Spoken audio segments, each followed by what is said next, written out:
Okay. Yeah, now we've got it. And yeah, we're rolling. We're Josh Brolin. Man, we're ready to just jump straight in. Let's do it. We'll just jump straight in. Yeah. And welcome to the Pagey Train. Today I have in the studio with me, Andreas Toumbas, the director, writer of Bad Influence. Welcome to the show.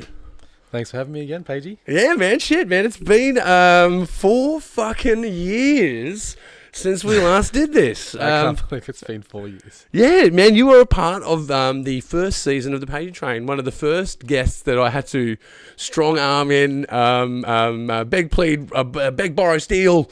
No, it was nothing like that. You guys all helped me out. And yeah, season 1, episode 18, if you want to go and check it out. You can go and check out another conversation that we've had at episode 18. But here we are today, still talking about Bad Influence. Last time we were on the show, we're talking about being in post-production. Now it's actually A Bad Influence. A Bad Influence. Yeah, because there's already like a Hollywood movie called Bad Influence. Okay. And for Google reasons, I had to like change the name to make it, searchable. So I was going to change the name completely. I was thinking what to do, and then I thought, let's just put an A in front of it. And it works. Now you just Google A Bad Influence and it comes up. So yeah, it's easy to fix it that way rather than doing a whole rebadge. Yeah, because I love Bad Influence too much to let go of it. So yeah. So now it's A Bad Influence. So well, it's a good title, man. I remember that you, like I said, you were in post, and you because I don't know, no, you hadn't finished editing by then.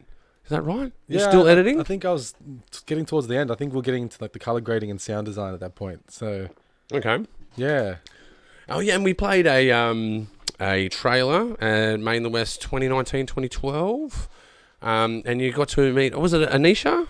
Yeah, Anisha Thomas. Yeah. So I was looking for a sound composer and met her that night. So yeah, we just clicked and she came on board and she was fantastic and she did such a great job. Oh, well, look, big shout out to Anisha. She does get a lot of work out of Made in the West. Well, maybe not a lot, maybe a little bit. But with that said, hey, if you're looking for collaboration, come and check us out. Hey, look, while we're doing selfless plugs, come out and check out. Look, tickets are on sale, or they're going on sale soon for Made in the West. Probably by the time this airs, they will be on sale. Tickets are free to Made in the West. And, man, we've got a killer lineup this year. It's going to be cool. But enough about Made in the West. Back to A Bad Influence. So you got the film recently distributed, yeah? Yeah, now it's on Amazon. So Amazon Prime. Yeah. Okay. What's it like to distribute a film like? Because you go through the process of, writing a film, which is intense. You go through the process of production of a film, which is intense. Go through post-production, also intense. Is the process for distribution as intense as those 3 stages?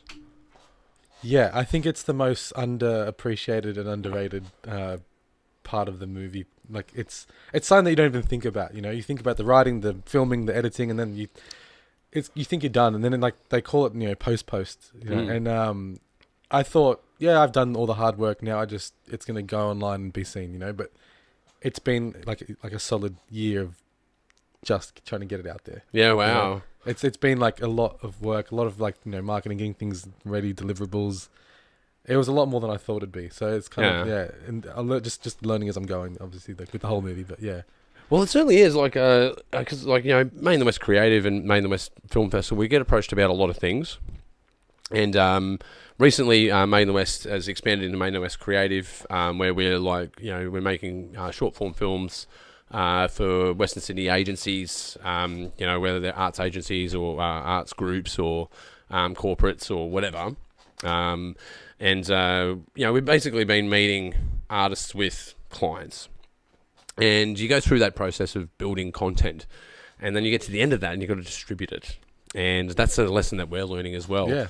And one of the, because you have, the obvious thing to do is to launch, go and rent a space, put some bums on seats, sell some tickets, publicise that, get some notoriety around your film. But that's not really distributing it. That's launching it. That's so different. It's very different.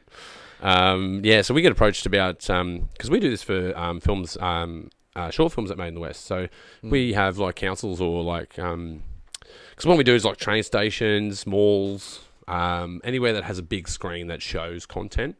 We can market Made in the West content to those spaces, or they come to us. and getting money exchanged for the distribution of films and licensing, fucking minefield, absolute minefield. What's the first sort of approach that you take with the distributing like a feature film? Well, I just got a recommendation from my old film teacher, and he said, hit up Indie Rights. They're like an indie distribution company based in LA, and they look after like lower budget things. And I just sent them the email and sent them, synopsis and trailer and this and that, and then sent the movie, and then they said, yeah, we'll take it on and see what we can do with it. We can't guarantee anything, and they got it on Amazon. So okay. You contacted, what was their name again? Indie Film Rights. Indie Film Rights in LA. I think that's a good tip, because like again, like so many features are coming out of Western Sydney at the moment, and there's this situation where not a lot of people know what to do about it, but there are some people out there doing it. I noticed on Netflix recently that there is 1-4, the documentaries out there, which is about rappers in Mount Druitt, and that's like featuring on Netflix, and you go, wow, man. I remember having conversations with people like that about, should be making documentaries about what you're doing. You just don't know what's going to happen until you get to distribution, and then you see that sort of stuff going out there, knowing that you're not the prime influence in that, but knowing that you're an influencer in that space to encourage people to go and put your movie out there. Like, it's the biggest problem I see. Well, not the biggest problem, but one of the largest problems I have. Well, not have, but observe in artists in Western Sydney is distribution. Because you go through all of this heartache and you end up under pressure, and you're like, I don't know if anyone's going to like this film, and they don't release it. You're like, you're crazy. You did all this work, and you don't release the film. Well, to be honest, I was in that headspace about a year ago where I was getting rejected from a lot of bigger film festivals, and I was self-doubting, like everyone does, and I thought this movie's shit. I was just going to bench it. I was going to put it on the shelf and leave it. I'm like, this mustn't be good. I don't want this to be my first feature film, because I was obsessed with like the first feature film being good. And I was going to just bench it, like just literally just do nothing with it and just start something else. And I watched it with a friend of mine, and then she loved it. I'm like, okay, fine, I'll keep pushing for it. and then I started getting into like this like smaller film festivals and started winning a few awards, and then gave me the confidence to then approach a distributor, and then it all came from there. And I think I was being a bit hard on myself, but it is just the hard part is putting yourself out there and just being like, let the world see it and let them judge. And it's a vulnerable state. Like I've put films out there before where you go, they're gonna love this. This is gonna be great. And then, one of the biggest mistakes you can do is like put something out there and then go and read the comments about it, because I think, a lot of, big famous podcasts out there would, say the same thing, if you're a Roganite that's out there, don't read the comments, right? But, at our level, you do read the comments. What else have you got to do but to, study your market, Yeah. And but there is something to be said, if you're reading comments that are like, this is fantastic, this is good, it's going to overinflate your ego. But then if you go read negative comments, they go, this is an absolute piece of shit. I don't know why people made this. It will rip your heart out, and you'll probably lean more into that negative one rather than that positive one. And both of those comments are probably going to exist, especially in a subjective world. Yeah. You're not going to win everyone, so it's silly to do that. But I guess, it's so hard not to read the market. Yeah. I think you just have to just put it out there regardless and expect the worst. And then, when you see nice things like this, it's been well received so far. So I'm like, okay, this feels nice. Yeah, totally, man. I think, I must say congratulations for getting it onto Amazon Prime. Like, that's a main streaming service where, a lad from Western Sydney's gone out, written and directed a feature, and bang, it's out there on an international market, man. I must tip my hat to that. That's a fantastic achievement. Thank you. Yeah. Really is. Like, and it's inspirational.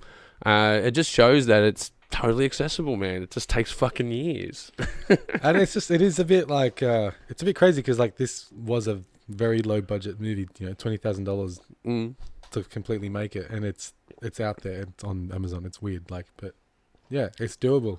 So it's totally doable. And I see it over and over again. But I guess what I certainly would say as well is that I'm watching more and more artists these days. actually promote their work, actually get out there and promote it. And another thing I sort of run into as well is people remove their older work from online. So once they start making new work, that's been happening a lot. Yes. They remove their older work, and I leave my older stuff up there. Yeah, me too. You know, see the journey, you know, see where it came from. Oh, look, I look back at it and cringe. Oh, same. It's fucking awful. But I like to leave it there because it shows that journey. I'm not ashamed of it. It's just what we made. You know, it doesn't reflect on what we're doing now. Well, it's night and day compared to what we're doing now. But yeah, it's good to leave it there. I don't know why people want to shy away from that vulnerability, you know. I think, that vulnerability is actually part of strength, man.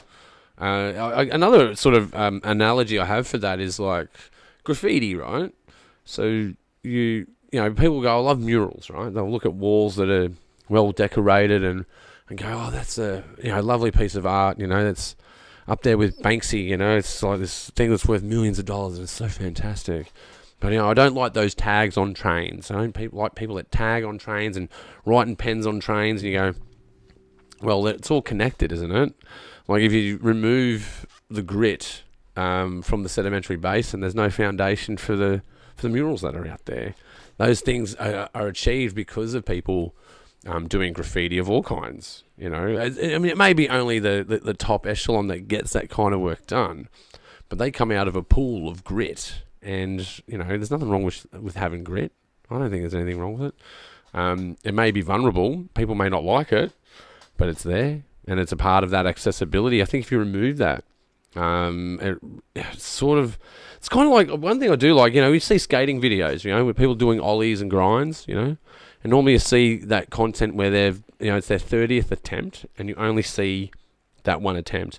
But these days, the skaters will show their failures and show how many times that they tried to achieve this thing, and then the last clip is them succeeding. And that's the kind of way I look at it. Yeah, yeah. You know, you're not going to succeed every time. There's nothing wrong with having your failures there, you know. Well, I see, like, you know, some of the short films I've made aren't that great, but like they're like your battle scars. You can't just remove them. They're part of who you are. They're part of your character. So, yeah, I agree, man. Yeah. They are evidence that the past exists. And strangely, you refer to it as battle scars as well, like. Because we're talking about a digital space, you know, in this physical sense, and it's the extension of memory, right? So you've got these things are online. Like I always wonder in the future, you know, in 90 years time, is there going to be like, you know, ocular Neuralink apps that are available where you can go and relive your ancestors' lives based on their, you know, digital content post 2000. You know, where they take your profile, they take all your profile photos, all the photos from your life, animate them, go and then link all of those profiles that are in those animations to their profiles, create a hallucinogenic digital space where you don't have any memory of being you, but you're now your grandfather experiencing their life based on their digital footprint from 50 years ago. You know, I wonder if that's good. Yeah, but you know what I mean? That's totally on the cards, isn't it? Like, it is. And we're the proto digital, you know, markers for that. You know, we've got this phone, and this phone's going in. It's only a matter of time before the interface changes. The only thing that really slows down data is the human itself. Like, data travels at the speed of light all around the world. Like from a satellite across the optic line, but the part where it slows down is when it gets to your hand, when you're typing in what you want. That interface of you typing is the slowest part of that chain. Everything else goes at the speed of light. That's just the slow part. You may be watching it at the speed of light and listening to it at the speed of sound, but to get that interface between you and the phone, that's the analog bit. That's the clunky bit. When they figure that bit out, it's all going to fucking flip over, man. It's all going to be different, you know. And that, like I say, like you know, with AI on the rise, and they'll be able to take that digital, you know, all that data and turn it into a simulation that you could Neuralink plug into and go to your grandfather's wedding. You know. when he was a young man. Mm. That's fucking weird. Because based on the video that they put online of their wedding, you could go to that event and go as one of the guests and forget that you're you and you're just one of those guests having that experience, you know. So you get that authenticity. Yeah, I think that those sort of things are definitely on the cards, which is mind-blowing for us right now, you know. Yeah, it is mind-blowing. It's motherfucking deep, bro. Oh, man, look, it's motherfucking deep. Like, I must say, before we got on air, like, I totally lost my shit. I don't totally lost my shit, but I definitely had a light here once before that's now gone. Oh, yeah, it's disappeared. It's disappeared. It fell apart. To say the least, crumbling under pressure. I just wonder if my future descendants, you know, that are linked through family ties, that are, maybe this is the simulation. Maybe you're not you and I'm not me. I feel like that all the time, don't I? Yeah, well, it's interesting you say that as well. So kind of like sometimes I do feel like an imposter, especially being an artist. You know, Can you believe that you made a feature film? Yeah, it doesn't feel real. You know? No. Just because, like, I didn't come from that background and I didn't go to film school. I just did it, you know, like, pretty much on my own and, like, with no experience. And then now it's done and it's out there. It's like, it's just... I still don't feel like a legitimate filmmaker. Do you know what I mean? It's crazy. Like, I still don't feel like that's... Your film's on Amazon Prime, bro. Yeah. Like, I just doesn't feel like it's my identity yet, you know, because I'm still not making money from it. I'm still not, like... It's just, it doesn't feel real yet, you know what I mean? Like, I'm hoping I can get there soon, but it just... It's the interesting aspect of it is the capitalist aspect, right? Making money, you know? Yeah, I'm not doing it to make money, but, like, you know, you want to, like, if you're making a living off it, then that's what you do to make money. You know? Yeah, that's your profession, yeah. Yeah, like, I'm still a bartender. Yeah, well, that was... You know? But again, though, right? It comes down to, like...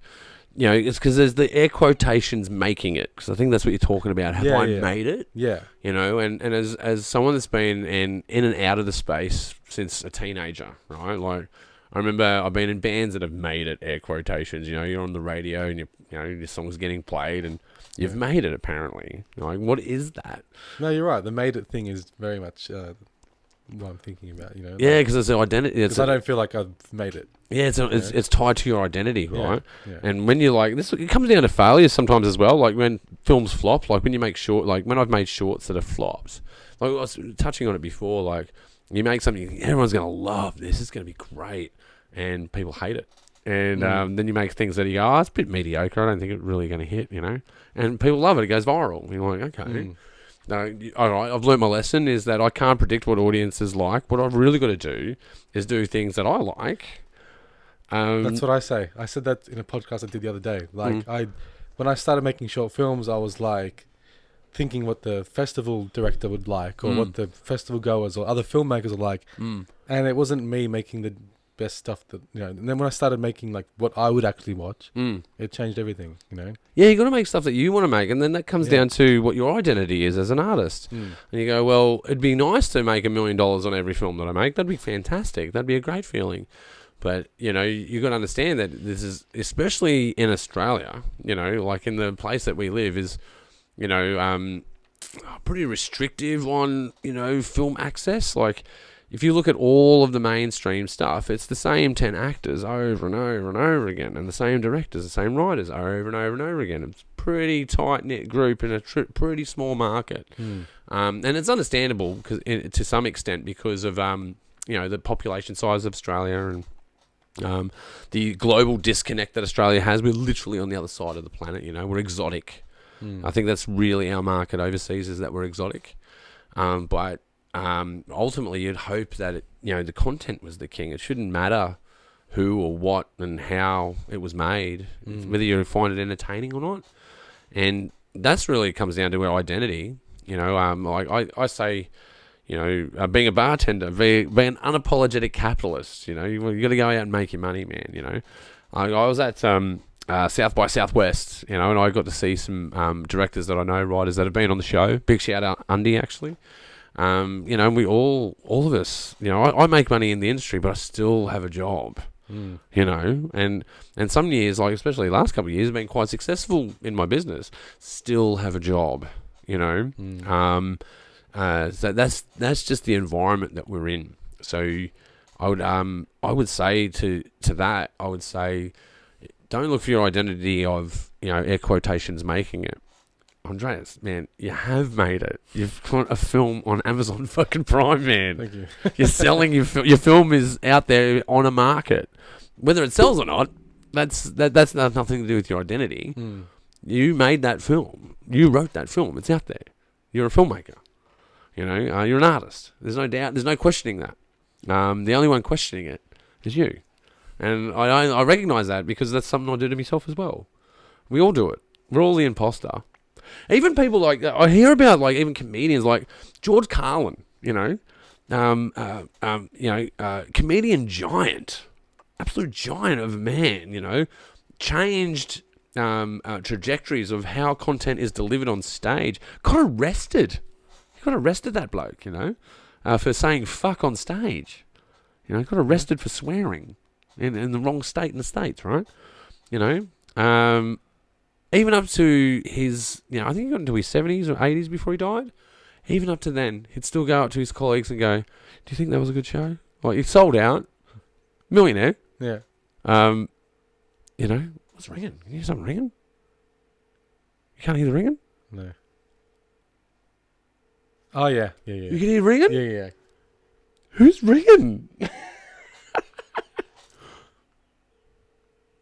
That's weird. You can hear that? Yeah, no, I can hear it. I wonder if it's coming around. I wonder if it's upstairs. I wonder if we're getting interference from something else. Anyway, even giants like... that was a bit of a space out. Even giants like George Carlin, man, still 70 years old, owns a house, bought on being an artist, still questions if he's an artist or not. Yeah. It doesn't end. That questioning doesn't end. I guess, yeah, man, really the identity is what your perception... because we perceive and we have perception. How you perceive something is personal to you, like it's subjective, in that way. But your perception, you got choices in that. You can look at the negative side of it. I think as well. Like I think it was because like I was on like a really like massive roll from 2014 to 2020, just making stuff, and then COVID hit, and then COVID just was like a massive shake up to everyone's lives, but like it disconnected me from the arts and the film career and the film thing. Like it just pulled me right out of it. And even though I have gone on to like finish it and release the movie, like I still feel like I haven't got back into that. Interesting. Does that make sense? Yeah, it does. It does. Like I have the same problem on the opposite side. Because I was at a place, what you're describing, where I was making things, and then I was working, and then got disconnected from making stuff because I was working. And then go, well, what I need to do is turn my profession into the work, so then that will put me more into making stuff. The problem is when you start building machines like that, then it's the demand. Whatever is not the film is the demand. Because you got to pay your bills, you got to pay rent. Got to pay your power bill somehow. We're not all living in Datsuns eating cheese like Nirvana, man. we got lives to live. But when you like for instance, like with Main the West Creative, we'll go out there and make short form content, and get paid for that. But then because you're doing that all the time and working all the time, where's the space for your short film? When are you gonna find time to write that movie? When are you going to find time to shoot that movie? When are you going to find time to cast that movie? So it's all like you would know when you start something, when the momentum's going. Easy. Well, not easy, but at least the momentum's rolling. Yeah. You've got to constantly be working out, and that's where I feel like that it sounds like where you're at. And I would go and do these other micro projects in order to bolster my larger projects. But then you get tied up in all of those micro projects, and the bigger ones don't happen. So you've got to find that balance, and that's the hard one. Is that you've got to be truly relentless, and that takes a lot of energy, and it's going to destroy half the relationships in your life. That's how relentless being an artist in Australia is. That's what you've got to do, unless you've got financial backing. There's another way to do it. Sad stories. So we're getting a bit deep here. Yeah. It is deep though. It's important, man, because we're all storytellers, right? Like, why make this movie? Like, why start making this movie to begin with? Like, what's your take on it? Why make movies? Well, why should me and you make movies? I mean, that's a good question. It's just, yeah, I don't know. It's something that just burns inside of you, like it comes from a lot of things. Like, like I've got like a fear of dying, so like you want to for me, I want to like make stuff that lives on past me, and I want to help people. So that's like something I'm passionate about. So like I try to like make things that connect to people. Like, like obviously this movie is about binge drinking and how it can like fuck up your life and fuck up your friendships and it's stuff happened to me. So I want someone, younger than me or whatever to watch it and be like, okay, maybe I should watch myself with that. And, I just want to like touch people in that kind of way. And so you mean like, so being a storyteller and having cautionary tales? Yeah. I mean, a lot of that, now that I think about a lot of stuff that I do right, like even future projects, a lot of it's cautionary tales, actually, a lot. So, interesting. Pretty much everything I'm writing right now. So, yeah. Well, look, I can resonate with that, man, because the stuff that I do in like, filmmaking spaces is about activating people. Like, and everyone's very well aware of that. Running Made in the West, making short form documentaries, they're all targeted at Western Sydney artists. They're all targeted at us being a community. They're all targeted in this communal sense, and I think that's what I'm about as a storyteller, is about bringing people together, and showing authenticity and eroding stigmatism. And I suppose there is that sort of, selfless part of it. And the selfish part is like, I want to go and make a movie and people applaud it at the end and I go, oh, we made a good movie. It's good. I mean, we all like that too. We all love that, Not everything sticks though, Yeah. Some things fuck up. They just do.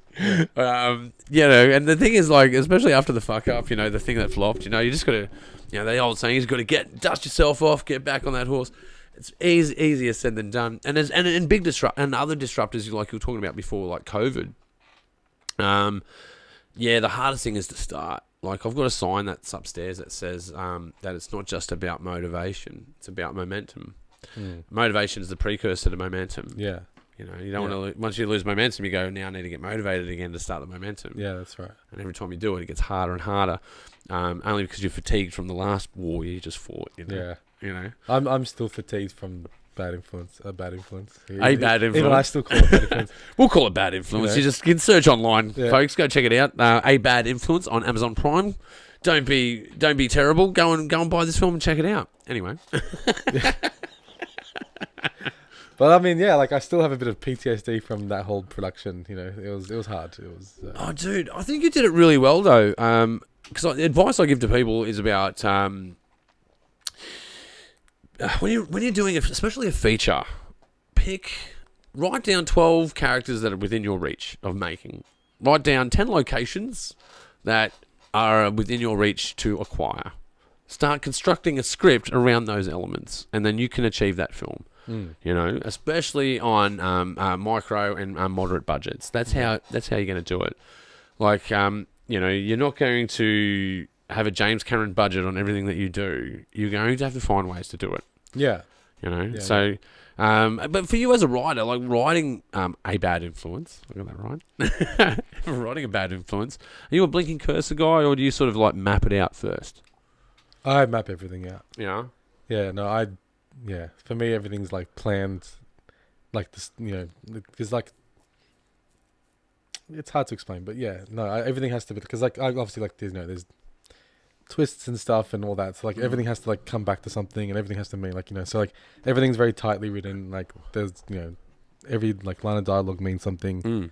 I map it out before I start writing the dialogue and writing it scene by scene. Yeah, so you got the scaffolding, and then you can populate the space. Yeah, I'm very much like that. I can't do the blinking cursor thing, but I'm starting to do more blinking cursor these days to write just to get dialogue ideas. Like a good one I come up with the other day, because sometimes I write little scenes that have no meaning. Like, there's no context of the scene. There's just a scene. Like one of them was this guy threatening this other person, and I thought, all right, so how can I write this? Got this bad guy and a good guy. So I'm going to make this bad guy threaten this good guy, or make this good guy threaten this bad guy. Again, it's very loose in that way. I thought, how do I generate the dialogue for that space? And then the dialogue you sort of workshop with yourself was, I came up with a very good one. It was very good. What was it? It was what do you want for your birthday? He goes, well, I want this for your birthday. You go, no, you should wish for your 2 front teeth. That's what you should wish for your birthday.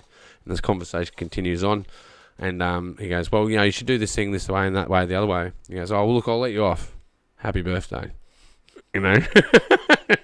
So the confrontation ensues, and he starts the conversation before the argument starts and says, you should wish for your front teeth for your birthday.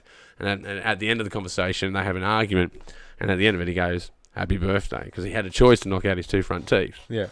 Instead, gave him his birthday wish. I think about those little anecdotal scenes all the time, or like bank robbery scenes, or that sort of thing. So I've started, because normally I map it, put it all up on the wall using palm cards. Yeah. Character lists, scene lists, scaffolding. And then the last thing that I do is I populate the dialogue. It's the last thing to go in. That's the last thing I do as well. Yeah. Well, that's a songwriting technique. That's what I found it super interesting writing, right? Because there's different approaches. So many different approaches to this. And when I was in bands, the lead guitarist, that's why they're called lead guitarists, they would come up with the rhythm and the sounds of the song. Drummer will then populate that with the bass end, the bottom end of it. Bass guitarist will then complement between those 2 spaces. And then a rhythm guitarist will then keep the rhythm of that lead guitar's idea. And then the lead guitar can sort of like dance off into these solos and accenting, right? And the last thing to get layered on is the vocals. And as a vocalist, you don't even put vocals on it straight away. You sort of like mutter your way through it. So it's not even words yet. You're just putting these rhythmic sounds on top of it. And then you workshop those, you refine those, you practice those, you rehearse them. And then the words form. And all of a sudden now you've got this story that kind of matches the mood of the guitar, and these things have happened at a subconscious and conscious level. And then bang, you got a song. So I started doing film, when I started writing films, that's how I approached it. I approached it from a scaffolding, build up the framework, and then populate the dialogue. But there's something to be said for the blinking cursor, just writing out fucking garbage, just fucking streams of thought, and then going through those streams of thought and then picking out those anecdotal pieces of gold. And I found value in that. And it's about, and the way to go about it is to just write streams of thought, anecdotal stuff that has no context at all, just finding little pieces, and then you go, well, this now works in my scaffolding regime. So doing both, I find exploration in taking the gold from one technique and then applying it to the other, if that makes sense. And I find that's exciting. Like that's what gets me up from a keyboard, pacing back and forth in the room and then jumping back in again. That gets me excited. It really does. So how many hours a day would you do spending writing a feature? It's hard to say because a lot of the writing is just in my head. Like it would be like a year of just swirling through. And then it would be a lot of time would go to the planning and the blueprint, and like because everything's cause and effect, and it's like has to, like have a beat, and like I usually like even just write like on an A4 page, and like the top of the page is 0 minutes, and the bottom of the page is 90 minutes, and then like like the blocks of what scenes and where things happen, and so sort of map it that way. So that's where a lot of the work comes in. Then the actual writing, like like in 2 weeks, it's like the draft. Really? Yeah. Yeah. Okay. Yeah. Oh, that's mad because like everyone I talk to about this all has a different answer. Yeah. Exactly. There's no one way. Yeah. The writing approach, like, we're talking about before, are you a blinking cursor or, a structured mapping person? I find that seems to be a fork in the road. But when it comes to the assembly of writing, that's always different with everyone. I find that fascinating because it really identifies how different we all are. Like, we're so similar in so many ways, but so different as just as many others. And that creative approach really does become nuanced with your own journey. And I think that's what really ties into your identity as well. Talking about it before, like, no, I'm just a bartender with something on Amazon Prime, man, No, I'd argue that's true. That is true. But you're more than that. And that's the part you got to count. You know, we always discount that the shiny bit. We always pick on the gritty bit, but those two things are required. You know, the grit and I think it's fucking cool, man. You know, like for me, I've probably spent I don't know how many contracting jobs to run Made in the West and to be in bands, just to do a 6-month contract and then take 6 months off to pursue your art. You know, it takes fucking balls. You know, you're in the ether, man. You don't know if it's going to work, and then after all of it, people may fucking hate it. They may not like it at all. And you go, what do I fucking do that for? Yeah. You know? But then you realise, no, it's actually quite selfish as well. I don't give a fuck. I like doing this. It's not about anyone else. It's about me. Exactly. You know? It's about you. It's about you being you. It's about us being us. And that's where I find it, it's kind of, I know it's probably bad advice, actually. I'm going to say it anyway. Fuck it. Lose all hope. We're always hopeful. Like, I hope this works out. Fuck that, man. Fuck worrying about whether it's going to work out or not. Become hopeless. Yeah, no, that's actually good advice in a way too. You know, don't worry about the outcome. Just fucking go and do it. And the only way to do that is to lose all hope. Like, and it even works on a really long timeline. Like, I know it's going to sound really morbid and terrible, but we're all going to fucking die. All of us. Like, there's no one gets out alive. Like, we're all doomed. All of us. Everyone. Even the Earth on a long enough time scale. Even humanity at one point will become extinct. Yeah. The sun is going to disappear eventually. So. Eventually. It's going to the whole solar system's going to fucking die. It's hopeless. That's it, like you try to do something that means something, and then nothing means anything anyway. So yeah, but on the right time scale, it does mean something. Yeah. Like, I mean, I've been to Florence, man. I've looked at the statue of David, right, and it is fucking amazing. Yeah, right? The detail and the scale is just fucking. You're just taken back in awe, and that will last a good testament of time. But at one point, it's not. Yeah. Even that's hopeless. Well, that's it. You try to etch yourself into history, and then it's like, how long is history? How long is history, right? Yeah. So ultimately, it's hopeless. So it being so hopeless then makes the work that you do to be quite selfish in a way, but selfish as well, selfless as well. But I think that's what you're trying to say, and I think that's the important thing is that you got to do it for yourself because your life is your life until it's not, and nothing really else matters. Yeah, that's right.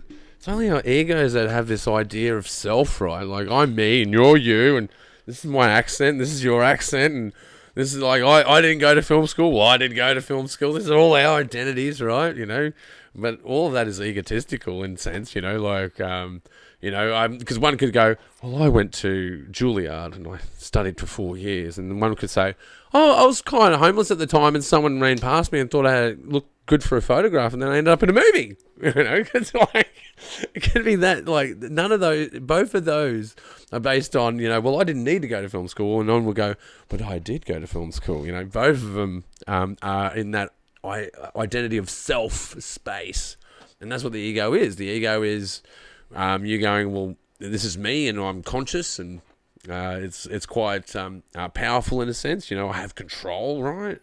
But when you really evaluate your control in the universe, it's beyond minuscule. Like, it really is. Like, what effect do you have on the Earth by walking on it? Like, fucking none, really. You could argue there's some, but not compared to it spinning. Like, it's like very small. Like, how much of an effect does your attitude have on the sun? Like, it's fucking none. Right, so your effect on the universe is quite minuscule. Its effect on you is quite profound.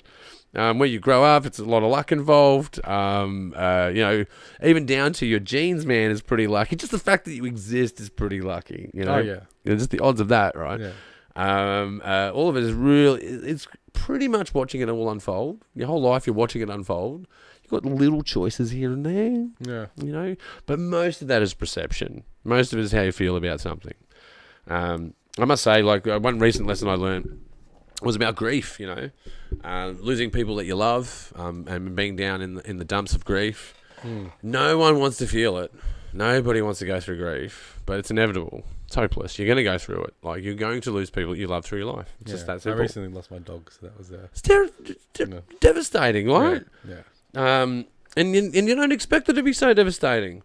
But you know what that grief does? It identifies that you have love in your heart. Because if you didn't love your dog, you wouldn't feel anything about it. You'd be just cold about it. I'll just buy another dog. How am I going to be? You know, you don't feel that's nowhere near true.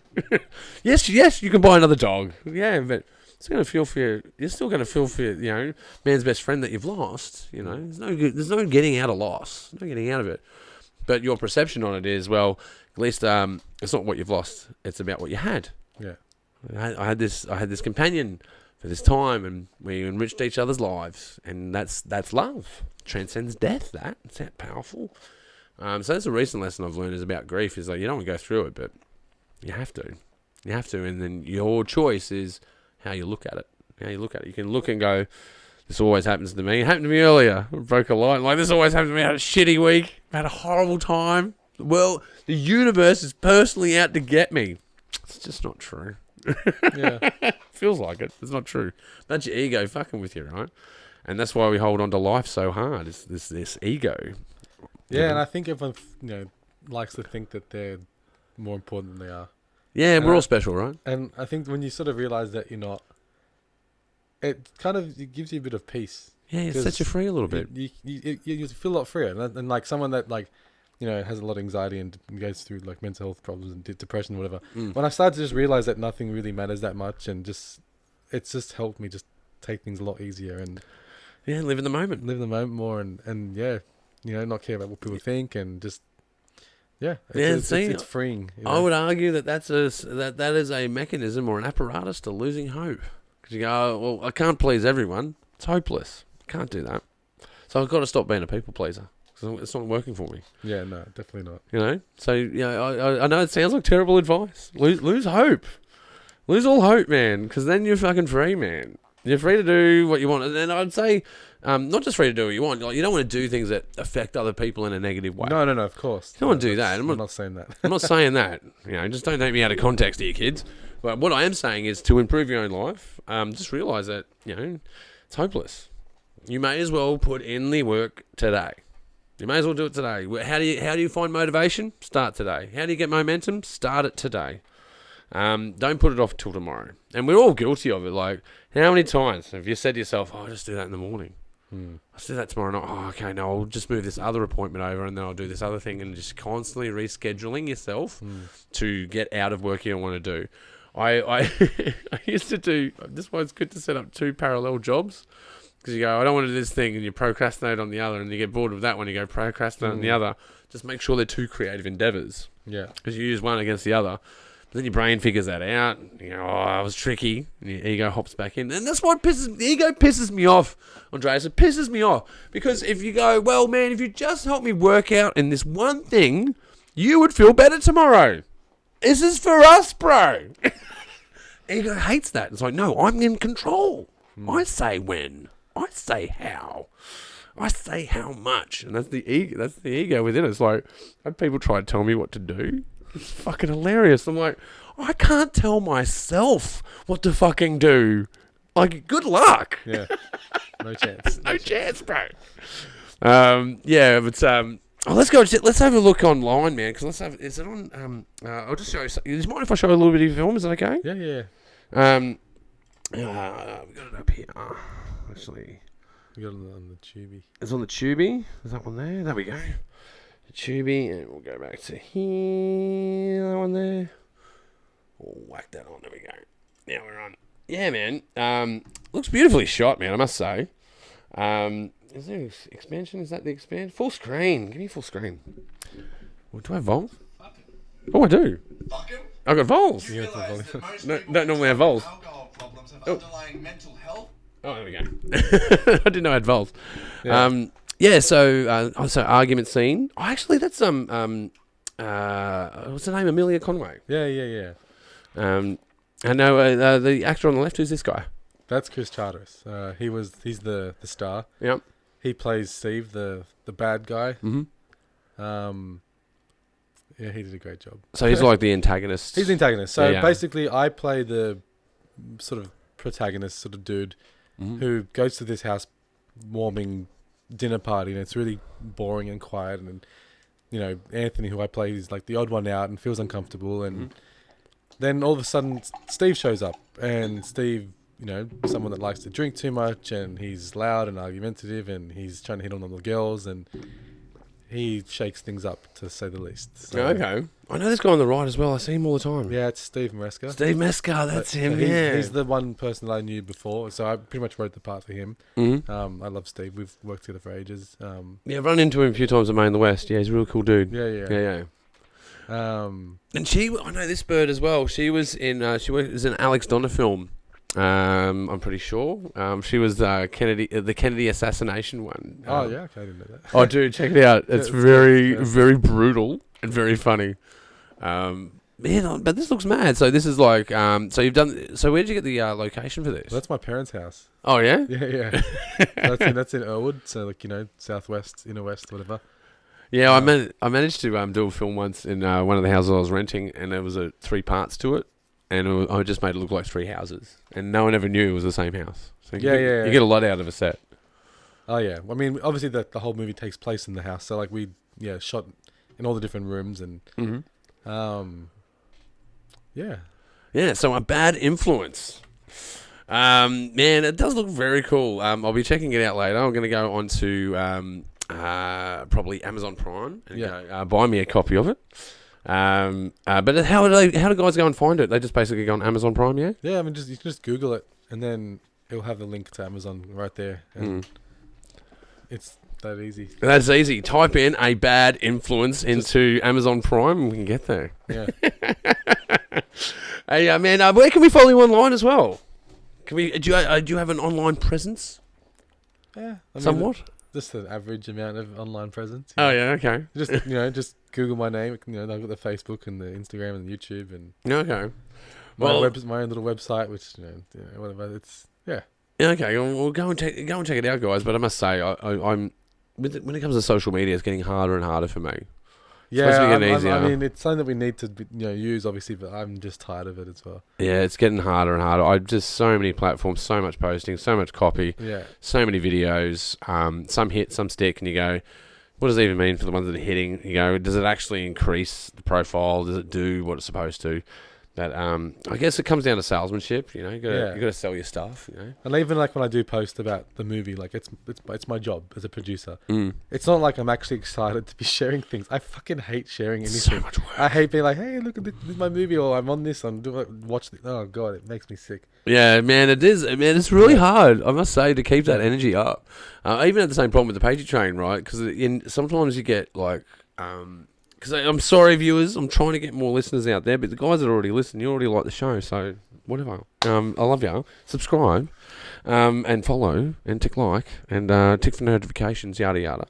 But yeah, I've got this audience base. I've got these die-hard listeners that will listen all the time, and you know that your stuff's getting out to the right spaces, and you kind of go, well, I've sold it enough. I don't need to sell it anymore. Now I just have to do it.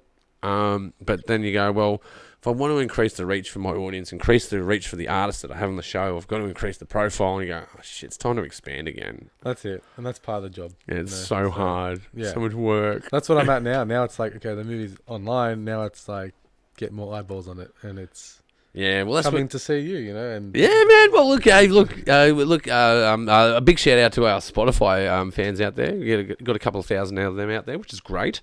And in the States as well, 20% viewership in the States, Texas, California. That's random. What do you think that came from? I'm not sure entirely. It just started happening about 2 years ago. I've got 10% of my listeners are in Texas. They comment. They like the Yanks are great. Like Australians don't really comment unless they're bagging something out. But the Yanks are like, they celebrate champions. They put positive comments out there. So yeah, I find that profound. Texas is the best commenters, but they're only 10% of the audience. California is probably near 10%. Most of the Pagey Train audience is sort of hitting the east coast of Australia.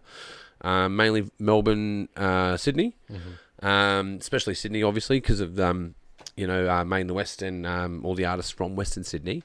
I've been ready to monetize for 2-3 years now. I still haven't done it though. I just go, I'm an artist. I don't need the money. Well, it's pretty micro money though when you think about it. Oh yeah, it's so micro. People ask me, am I making money from this Amazon stuff? And I'm like, no. Unless 1 million people watch it. Yeah, that's right. You got to get 1 million people to watch it, you know. Then I might get something, but yeah. Oh, the short clip. Oh, the one that really does it is the short clips. I must say, because you got, the attention span out there is, it is changing. I'm being a bit pessimistic about that, but most people watch things, if it's not good in the first 2 seconds, they're gone. And after 7 seconds, if they're not in, they're gone. So find exciting clips that are 15 seconds long, put them into TikTok, put them into Instagram, and you'll increase eyeballs on your film. It's just that simple. It's the same with Pagey Train. Every time I cut short clips for TikTok and Instagram, audience grows all the time. Just go, well, and I know that's the formula, and it's pretty easy. It's pretty easy to do. But you go, well, between everything else I'm doing, do I have time to promote my own show? And because you're just one person, wear many hats, and outside of this, we were talking about it before. If I had made it, air quotations, and this is what I was doing full time, then I wouldn't have other things that were detracting away from what I'm doing. And I think that's really what the identity comes down to, is about trying to get to that point of making it. But it's really what you're doing is making it with yourself. It's about you. About how you feel and stand, and the more that you have confidence and the more that you sell your content, the more it will sell, and it really comes down to that. Things that I've neglected and haven't sold, and then I go and sell later, they sell straight away. Should have just sold that 3 months ago, man. I was just too tired, so yeah, sounding like the victim of Australian artists across the nation. The more you put yourself out, the more you're going to get, the more you're out there, and that's what it comes down to. So it's just about engagement and constantly being relentless. You just got to be relentless. And, how many years can you be relentless for? How long can you keep that posture up? It's kind of like boxing, right? How long can you keep your arms up in a fight? Well, you're going to need to take a break at some point, man. And how many times are you going to go in for rounds before you go, well, I can't go in for the rounds anymore because I'm just too tired. I don't have the remuneration for that to then be disconnected from these other ways of making money. So, it's all an escape plan. All of it's an escape plan to get to the other side, but we don't know what the other side is. That's true. Just don't know what it is. No one knows what it is. You only know about it until you get there. Distributing a film, you go, well, I'm just going to make this movie, and I'll just put it out on the internet, and I'll sell it somehow. And when you go to distribute, you're like, fuck, there's way more involved in that. So much more involved. But man, thank you so much for being on the show. It was really good to have you by. Yeah, I can't believe it's been 4 years. I didn't think it was that long. Yeah. Oh, dude, I didn't think it was that long. Yeah. Sorry, I burst a light bulb all over us before. That was terrible. You almost killed me, but that's okay. It's okay. It was, try and work that out on work comp. So complex. No, but once again, thank you so much, Andreas, for being on the show. Thanks, Pagey. Guys, you've been watching the Pagey Train. That's right, the Pagey Train. And you can find us on Spotify. That's right, video on Spotify. And for our YouTube viewers out there, and if you're sharing it out there, and if you're a new viewer, don't forget to subscribe.